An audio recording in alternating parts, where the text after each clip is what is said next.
আসসালামু আলাইকুম রহমতুল্লাহ। সুপ্রিয় শিক্ষার্থীরা, আশা করি তোমরা ভালো আছো। আলহামদুলিল্লাহ, আমিও ভালো আছি। তো আমি আরেকটা অঙ্ক বোর্ডে তুলে রাখছি। অঙ্কটা ছিল যে কোনো ক্ষুদ্রতম সংখ্যাকে 21, 14, 21 এবং 18 দ্বারা ভাগ করলে প্রতি ক্ষেত্রে 7 অবশিষ্ট থাকবে। তো এই ধরনের অঙ্কের ক্ষেত্রে আমরা সবসময় বুঝি যে কোনো অঙ্কের মাঝে যদি ক্ষুদ্রতম নামক সংখ্যাটা থাকে, তাহলে অবশ্যই সেখানে কি হবে? লসাগু হবে। আবার যদি সেখানে বৃহত্তম থাকে, তাহলে অবশ্যই অবশ্যই সেখানে লসাগু হবে। তো আমি লিখে রাখছি আগেই, কোনো কিছুর মধ্যে ক্ষুদ্রতম বোঝাতে, কোনো কিছুর মধ্যে সবচেয়ে ছোট বা ক্ষুদ্রতম বোঝালে সবসময় লসাগু হবে। কি হবে? সবসময় লসাগু হবে। আবার কোনো কিছুর মধ্যে যদি বৃহত্তম বা সর্ববৃহৎ থাকে, তাহলে সবসময় কি হবে? লসাগু হবে। এটা আমরা মনে রাখতে হবে আমাদের। তো আমাদের অঙ্কে কি বলছে?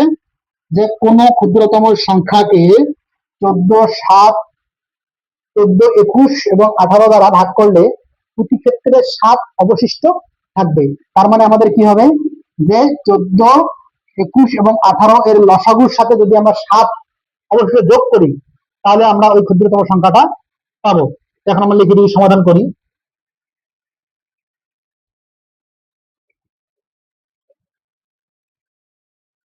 14, 21 এবং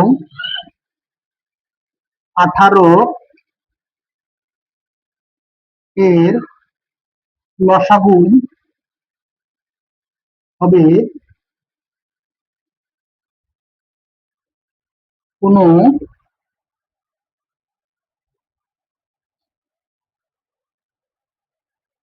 ক্ষুদ্রতম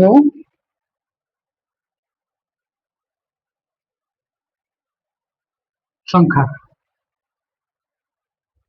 এবং লসাগু অপেক্ষা 7 বেশি হবে। তাহলে কি এটা আমাদের লিখতে হবে যে 14, 21, 18 এর লসাগুই হবে কোনো ক্ষুদ্রতম সংখ্যা এবং লসাগু অপেক্ষা 7 বেশি হবে। তো দেখি আমরা এখন লসাগু করি। আর আমরা সবসময় এই লসাগুগুলো করে থাকি ইউক্লিডীয় মাধ্যমে। আর আমরা জানি লসাগুর ফুল ফর্ম কি? লঘিষ্ঠ সাধারণ গুণিতক। লঘিষ্ঠ সাধারণ গুণিতক। তো প্রথমে আমাদের কত দিয়ে যায়? 2 দিয়ে যায়। 7 দুগুণে 14, 21 যায় না, 9 দুগুণে 18। এরপর আমাদের কত দিয়ে যায়? 3 দিয়ে যায়।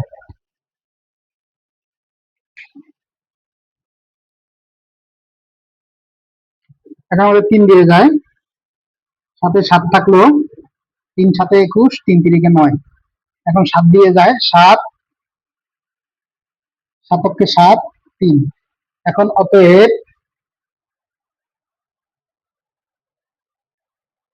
নির্ণেয় লসাগু। তাহলে 2 3 দুগুণ 6, 6 7 42, 3 42 কত হয়? আমরা গুণ করি।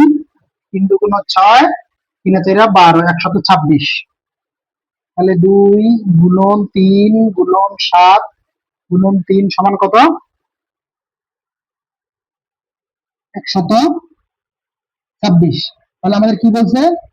ভাগ করলে প্রতি ক্ষেত্রে অবশিষ্ট 7 থাকে। যেহেতু আমাদের অবশিষ্ট 7 আছে, তাহলে আমাদের নির্ণেয় ক্ষুদ্রতম সংখ্যাটা বের করতে গেলে আমাদের 126 এর সাথে 7 যোগ দিতে হবে। অতএব নির্ণেয় ক্ষুদ্রতম